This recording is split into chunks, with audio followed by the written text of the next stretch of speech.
A Slack Story by James Sherrett. Offsite in Sonoma. Quadcopters.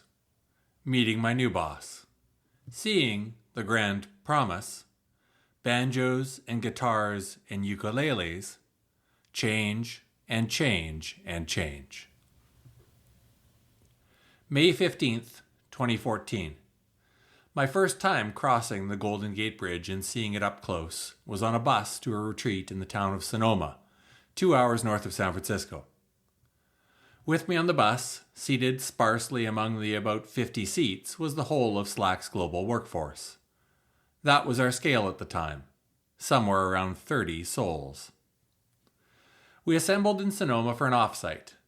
Even at that fledgling stage, Slack already employed people from all over the literal map, working full-time on the company from Canada, New York, the UK, Michigan.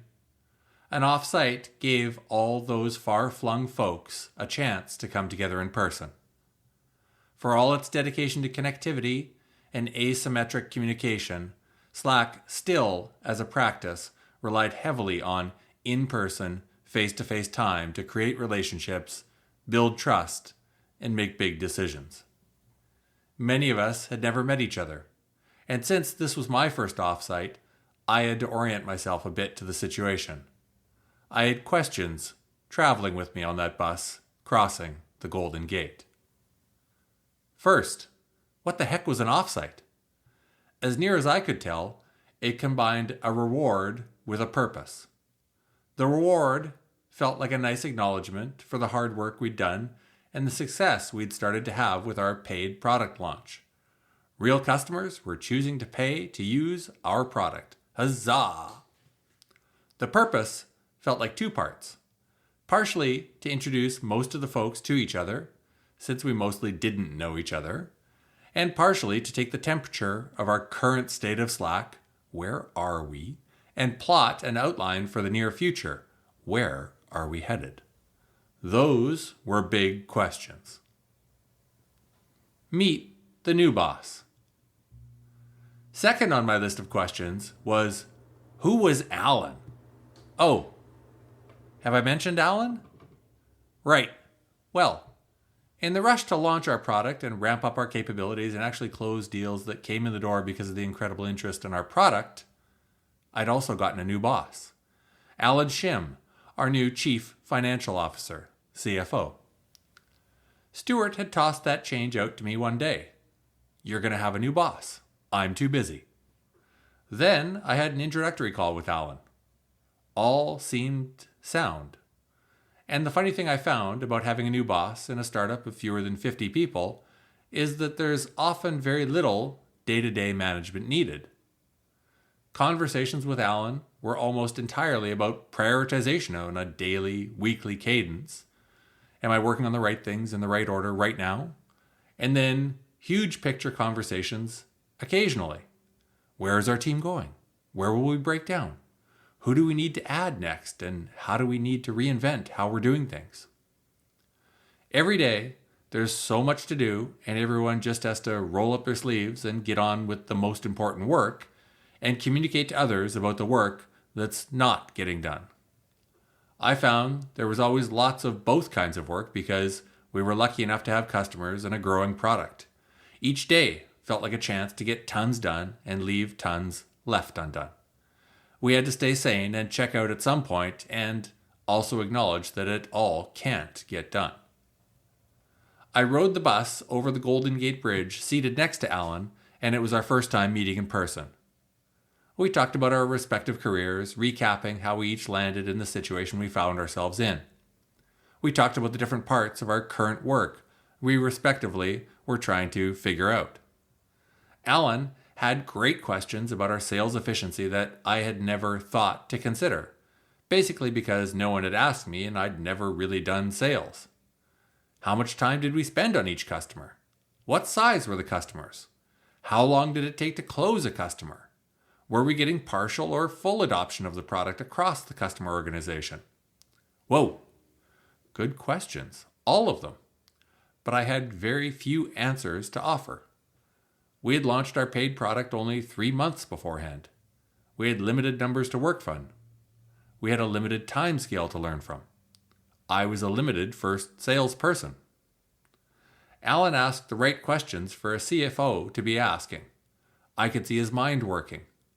I wanted to have better answers for him and for his way of thinking about the business from a distance, as a model abstracted away from the specifics of each customer, each conversation, and deal's details.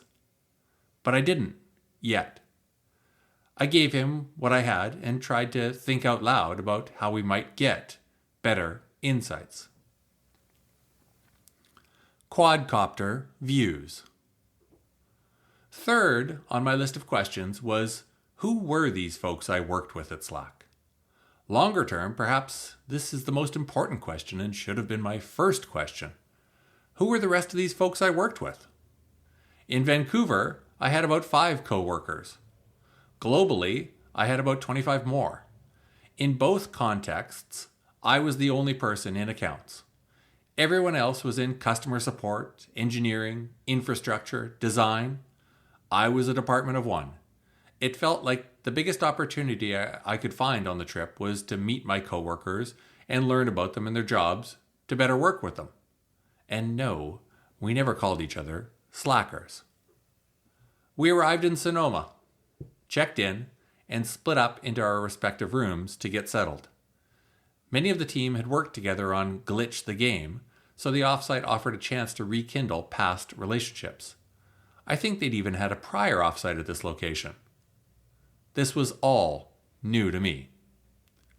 Ben Jenkins, who lived up in Michigan and led our technical customer support function, set up his quadcopter drone in the hotel front yard. The drone had a bracket that held a cell phone and shot incredibly clear video, relayed to a screen he held in his hands. Ben walked away from the copter on the grass, and it started buzzing. It lifted away as we watched. The screen Ben held in his hand showed the camera's view, zooming out to reveal a group of us standing in a circle with our hands in our pockets, gazing up. The copter lifted, and we shrank to the background. The field where we stood grew larger. The hotel building came into view, the driveway, the roofs. The landscaping shrunk and mashed us back further.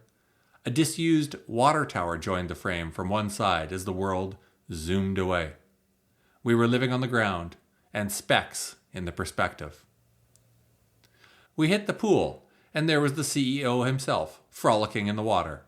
It felt a bit disarming, seeing Stuart in his trunks, a sight I'd never thought to imagine. He was just a pale computer nerd like the rest of us. We cannonballed in.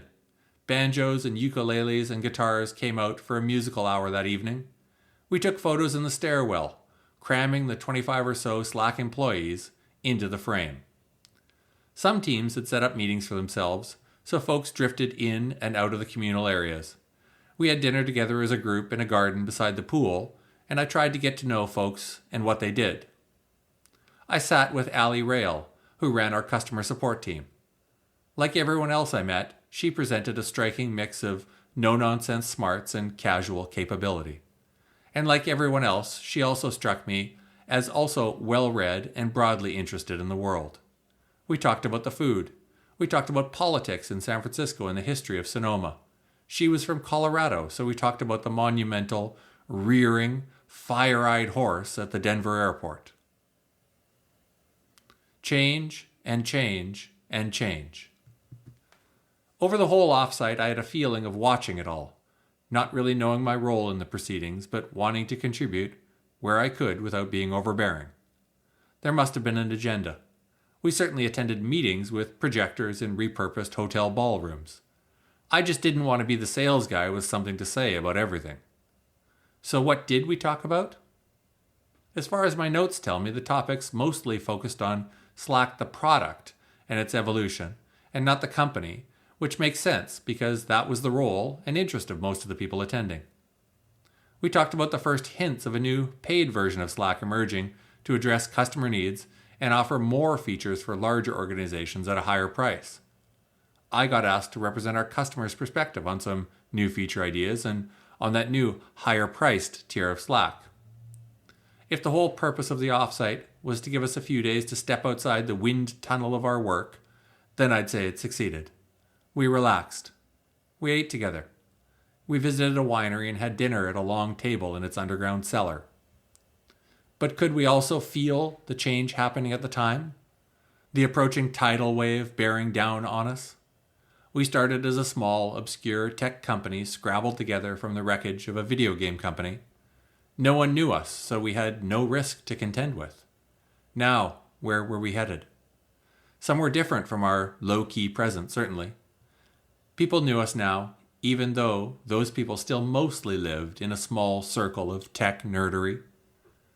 Some of the larger promise of Slack must have existed at this time, to an attuned group of insiders and keen outside observers. Our aspiration had started to become lightly real. We could be the connective tissue for software engineers the world over, an essential tool in their toolkit and the one they spent the most time with every day, replacing email for them. That seemed like a big, audacious, and intimidating goal in itself. And it felt very much like we had to hold two different, complementary but time-bounded ideas of the future in our head at once.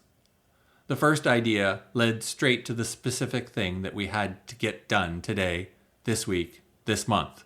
The thing right in front of our nose. We had to immerse ourselves and devote our effort and focus to that small group of tasks that led to succeeding with our jobs in the team, and we had to almost entirely ignore anything else. The second idea led straight to dreaming on such a large scale that spending too much on it led to a sense of vertigo for me. Our product could be on every computer in the world and could replace email for work for everyone.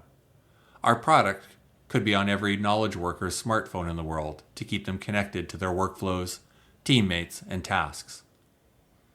We had a diffuse sense that big things and big changes were coming. They were in the air, but really, as I found myself saying many times in this project, we knew nothing at the time. It felt like we were a team that would never again be together at that small size. And that could be because we could fail in 6 months, or we could take over the world.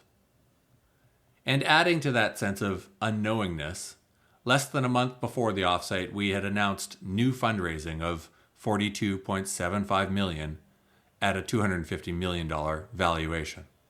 Folks wanted to bet on Slack, and by extension us, to take over the world. The future felt like a consistent heartbeat of change and change and change, all driven by growth. More people, more customers, bigger rounds of fundraising. That was the path that awaited us. That was the path we had signed up to follow. Nothing except our own capacity to work and hire more people to work, and our own capacity to conceive of a meaningful plan constrained us. And time. We never had enough. What could we do with the aspirations and promise ahead of us? We didn't know. We had ideas and gumption, and we wanted to find out. Fast. Up next, pricing and the fair billing policy. Going deeper on Slack's 2 levers of growth. Learning principles about pricing. Selling through objections. Inventing the fair billing policy. Thank you very much.